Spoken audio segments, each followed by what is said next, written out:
hatumo chini ya sheria na hatumo chini ya hofu. Ukiona hofu imetawala maisha yako, jue kuna fuse imetoka ya uwepo wa Mungu kwenye maisha yako. Haleluya. Haleluya. Ukiona unajawa na hofu na mashaka mengi sana, jua hujajua thamani ya Yesu uliye naye.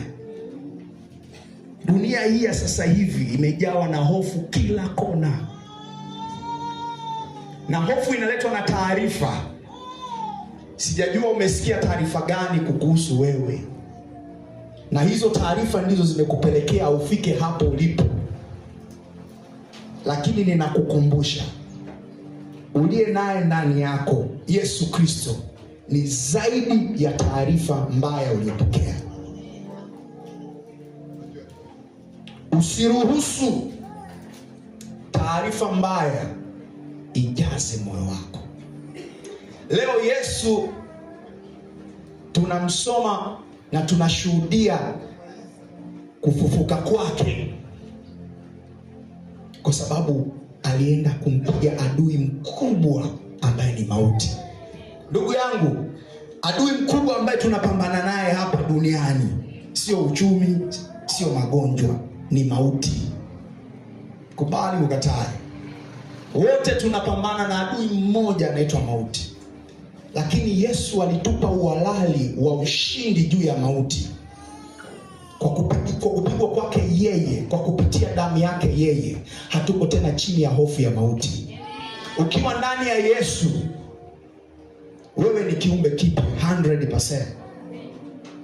Na wote wanaopumzika ndani ya Kristo huwa hawafi, huwa wanapumzika kusubiria kupewa mwili mpya. Haleluya.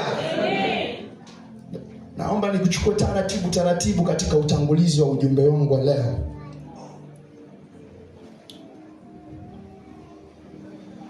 Hebu mwambie jirani yako,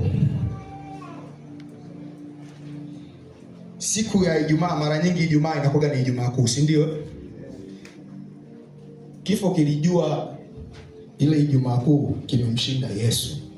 Mwambie jirani yako, je, unalijua hilo? Bado ongea na jirani yako, usimwogope. Je, unalijua hilo? Kifo kilidhani ile Ijumaa Kuu issue imeisha, case closed.